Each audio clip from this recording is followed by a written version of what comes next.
السلام عليكم ورحمة الله وبركاته، وصباح الخير، صباح الأمل، صباح التفاؤل، صباح السلام والمحبة. قبل يومين رسل لي واحد من أبناء الشمال رسالة على الماسنجر الخاص، قال لي لو كل الجنوبيين زيك والله إنه حرام الانفصال، يعني قحط. حتى بسوي لكم رسالة في التعليق. طبعا هذه رسالة لأبناء الشمال، كافة أبناء الشمال.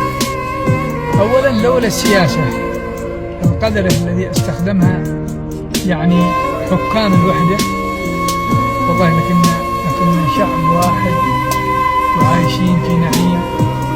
يعني لو أداروا البلاد وعيشوا الشعب في نعيم وما سرقوه ولا نهبوه ولا استخدموا يعني الإغصاء والتهميش لرجال الجنوب، كوادر الذين تخرجوا من كوبا ومن روسيا ومن دول الاتحاد السوفيتي،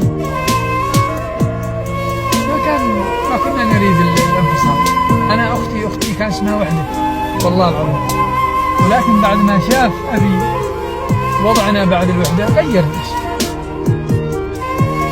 وأغلب نساء الجنوب كان اسمهم وحدة، حب للوحدة. كنا في المدرسة ونحن يعني في الابتدائية مع طلائع علي عنتر، ومع نقول نناضل من أجل الدفاع عن الوحدة اليمنية وتنفيذ الخطة الخمسية، يعني نناضل من الدفاع عن الجمهورية اليمنية وتحقيق الخطة الخمسية وتنفيذ وتحقيق الوحدة اليمنية. الشعار زي كذا كنا نقول عن الجهاد.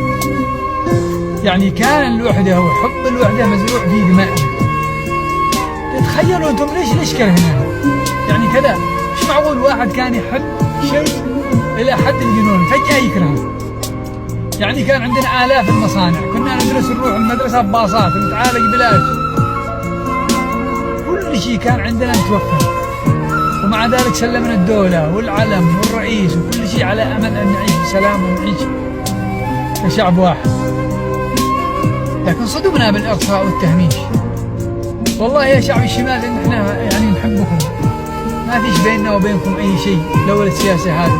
احنا لما نخرج برا على البلاد نروح أي دولة نحصل شماليين نعيش معاهم، وفي ناس نجاورهم وفي ناس صاروهم، والله ونعم، والله ونعم.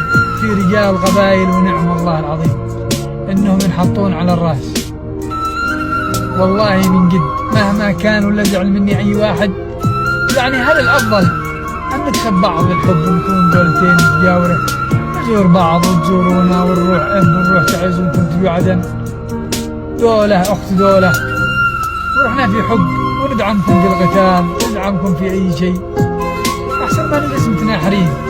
لا نحن طلنا العيش ولا أنتم طلتوا العيش، لا نحن عشنا ولا أنتم.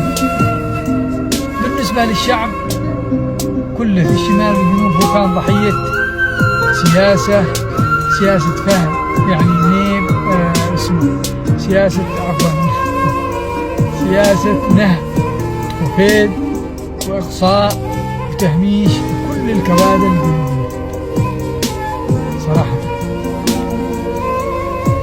لهذا نحن ليس بين وبين شعب الشمال عداوة، بالعكس والله نحن عاشرناهم في غربة، عاشرناهم في عزب، عاشرناهم في دول خارج البلاد، عاشرناهم هنا في عدن، والله ونعم، والله من أحسن الجيران والتعامل ووفيين ومحترمين وكريمين وكل شيء. شغله خليل فوق الدبابة 62.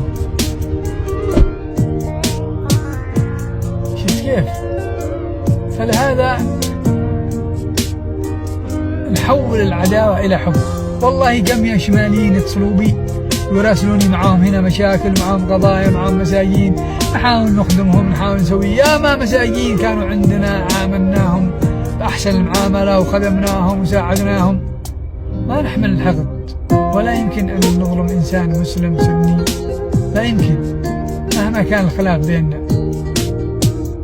حافظوا على المحبة، فهي طريق نجاح اليمن كله شماله وجنوبه. قيموا دولتين ونعيش بسلام، خير لنا ولكم، وربنا